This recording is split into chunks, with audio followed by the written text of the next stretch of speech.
Obviously we have a shorter growing season because we're so much further to the north. It's impossible for us here to grow a good full season Fuji, Brayburn, or any of those late season varieties. We've tried them, they just don't work here, and they end up on a brush pile when they're 6 or 7 years old. So that's a costly mistake that we've made, and we've realized that we're just never going to be able to do that. Once every 5 or 6 years we might be able to get something ripe. On a year like this, it's probably not going to happen.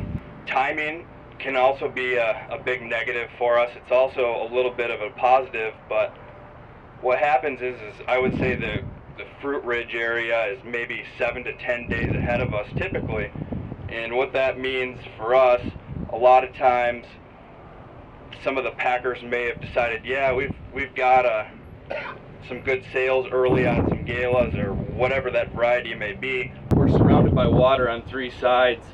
If in my own opinion, this is the second best place to grow fruit in the state, with the exception being Old Mission's probably a little bit better than right here, but land values there are much higher than here.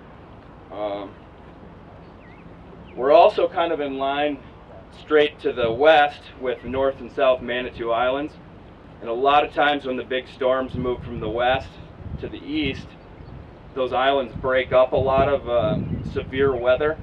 I think that we're able to achieve some really good color on, especially like Honeycrisp, this far north with our cool nights and our sunlight that maybe further south some of the growers wish they had. Then the other thing I can say is my experience in your area is a lot of the ground down there has to be tiled, it's wet, it's heavy, it's hard to get in there in the spring. You're standing on probably the heaviest piece of ground that's on the whole farm. It's awfully sandy up here. That's a positive and negative. You won't go anywhere and see anything that's not irrigated.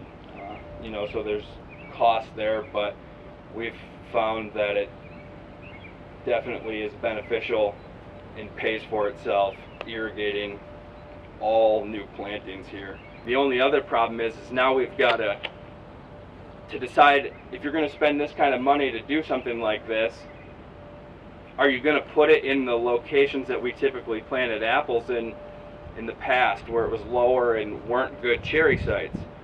And we've talked about it a little bit, and I think that if we're going to spend money to do this, it has to be on a site that's good enough, what we'd call one of our better sites.